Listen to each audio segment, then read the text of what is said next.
প্রিয় শিক্ষার্থী, দাখিল পরীক্ষা 2026 সাধারণ গণিত থেকে তোমাদের জন্য চূড়ান্ত সাজেশন নিয়ে এসেছি। সেটি হচ্ছে, এখানে আমি একটি টেবিলে চার্ট দেখানো আছে।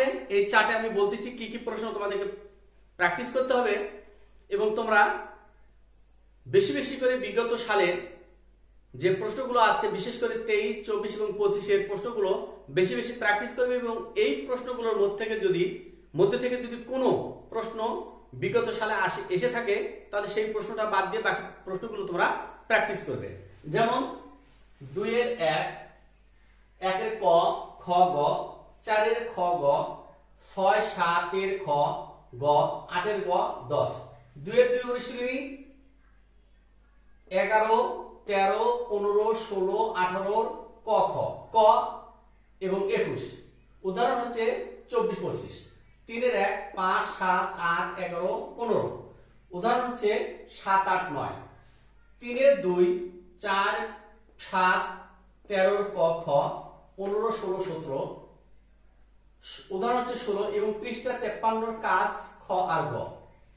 3 এর 5, 17, 23, 25, 27, 30, 33, 35 এবং ব্যবহারিক জ্যামিতি ও 8 এর বৃত্ত সংক্রান্ত যে জ্যামিতি সেখান থেকে আসছে হলো 7 এর 1, সম্পাদ্য 2, 3, অনুশীলনী 4, 5, 6, 7।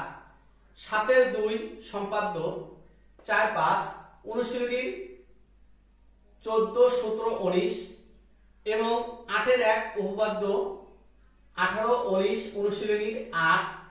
8 এর 2, উপপাদ্য 20, 22, অনুশীলনী 3, 5। 8 এর 3, উপপাদ্য 14, অনুশীলনী 3, 5। 8 এর 4, উপপাদ্য 26, 27, অনুশীলনী 5 এবং 8 এর 5 এ ব্যবহারিক জ্যামিতির যে অংশটা পাচ্ছি সম্পাদ্য 8, 9, 10, 11 এবং অনুশীলনী 14, 15, 18। 9 এর 1 এর 5, 4, 5, 11, 17, 20, 21, 22, অনুশীলনী 8, 10, কাজ 183 পৃষ্ঠা।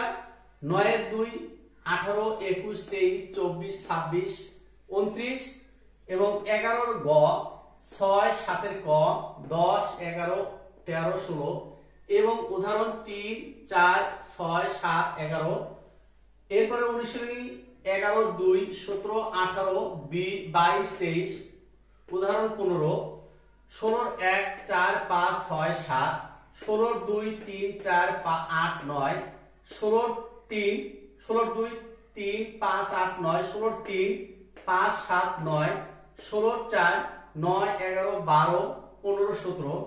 17 অনুশীলনী 17 পরিসংখ্যান 10, 12, 14 অনুশীলনী থেকে এবং উদাহরণ 1, 3, 8, 5, 12। মোটামুটি ভাবে তোমরা যদি এই প্রশ্নগুলো বাসায় বেশি বেশি প্র্যাকটিস করো এবং এই প্রশ্নগুলো থেকে তৈরি সৃজনশীল প্রশ্নগুলো যদি বেশি বেশি প্র্যাকটিস করো, আশা করি তোমাদের আগামী দাখিল পরীক্ষা 2026 মোটামুটি ভাবে একটি ভালো ফলাফল পেতে পারো। ধন্যবাদ।